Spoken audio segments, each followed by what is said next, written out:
Hey everybody, welcome back to the shop. So today we're going to talk about dust collection and some of the improvements you can do to make yours better. So here's my 5 tips for you. If you don't have a separator, get one. This one here is a trash can separator that I have adapted to fit on a 55-gallon drum.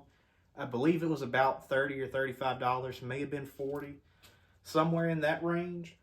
But you don't have to clean out the bag in your separator as much because all the heavy wood chips go to this barrel or trash can. You can do something like this, or you can get a Oneida like Super Dust Deputy, something like that, although that's about 250 bucks. I'd love to have one. I think it would be a little bit more efficient, but this serves my purpose for now, and I'll probably upgrade to a new system before too long. It's worked out well for 4 or 5 years though. The next biggest thing is going to be seal up all of your air leaks. So one of my biggest air leaks was actually right here at my separator. The fittings that I have, the pipe or the flex hose connected to, they fit kind of loose and they didn't seal very well. So I went through about a week, 2 weeks ago, took some epoxied them in there, sealed up all the little air leaks and everything right there at it, and that doubled my suction power. Now, in the same spirit of sealing up your air leaks, you see this full tape back here on all of my pipe. Well, it's right here where the pipe meets a fitting or a fitting meets a blast gate on each side. And that's because I didn't glue any of my pipe together. I have one screw at each piece just to hold it together from pulling apart. And that's so I can take this apart and reconfigure it and reuse it if I ever change the layout of my shop. And you may say you've never done that or you'll never do that. That's what I said because I thought I had it all figured out. And then I added on more tools and had more capabilities, needed to change stuff around. And I'm now on like layout number 4. So I can feel another one coming before too long. And I'm definitely going to be adding on to my dust collection. Definitely not going to take anything away from it. So number 3 is going to be blast gates. Once you start adding on to your system, like this, I have my main trunk line that goes up to the ceiling.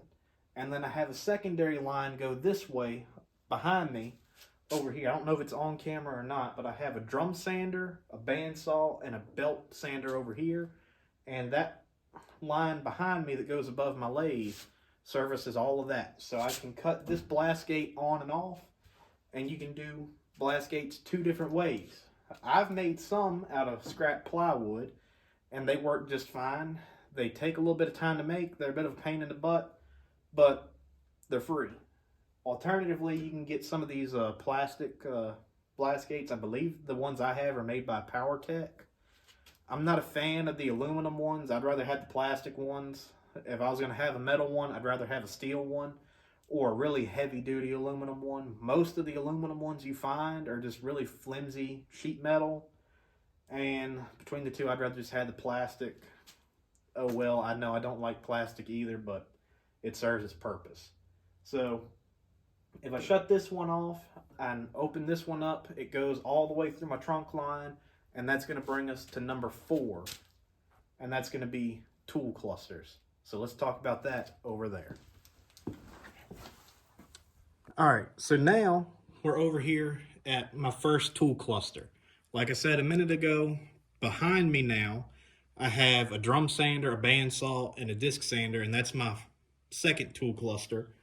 But this one here is the one we're going to focus on. It's my 2 table saws and my joiner. So I have my 10-inch saw, my 12-inch saw, and my 8-inch joiner here.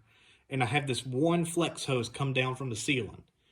And where it connects to my pipe up in the ceiling, a little above head height, it's a blast gate. And that blast gate will completely cut off all suction on this hose. So I can go over there, use my planer, or go back over here, use my other bandsaw, stuff like that. But having tool clusters like this, where all of your infeed and outfeed paths line up and work together, saves a ton of space in your shop, and it makes dust collection a breeze because you can have one drop. Now, normally you would have one drop and then go to like 3 different pipes that branch off of that drop and have 3 different blast gates. Well, I have one blast gate control 3 different tools. So this pipe, or this hose rather, comes down and slides on this switcher. Now this switcher is going to be number 5 for our list. I really recommend that you make one of these. It is not very hard to make. I'll pan the camera in a little bit closer on it. It's not very hard to make. It's just some scrap plywood, some scrap hardwoods. But all I have to do is slide it, put my pin back in, and now I have dust collection at my joiner. I can move it over here. Now I have dust collection at my small table saw. Pick the pin back up, move it over there, and now I have dust collection at my big table saw. So, this saves a ton of time, saves a ton of money, because you're not going to be paying out of your nose for PVC elbows or even other stuff. If you're using like Nordfab ducting and stuff like that, you're not going to be paying for all these elbows, all these blast gates. You can have one blast gate control 3 different ports right here. And if you're like me and you don't feel like having to drill a hole and mount something like this to your equipment, this right here has like a 16-inch long bar magnet from Harbor Freight screwed to the plywood on the switcher here, and then it just sticks itself to the back of my joiner. And no, it doesn't fall off from the vibration. It's really incredibly stable, and it does take about probably between 10 and 20 pounds of force to pull the whole thing off of the joiner. So it's been extremely stable, and it's been extremely helpful because I'm no longer having to come back up here above my joiner in the ceiling where this hose goes to. I used to have a long hose for each saw and the joiner that would go up, and I'd have to sit there and twist and fiddle with the clamp on the hose and switch it out that way.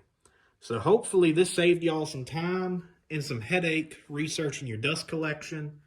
And if y'all liked the video, remember to like, comment, subscribe. It really does help the channel out.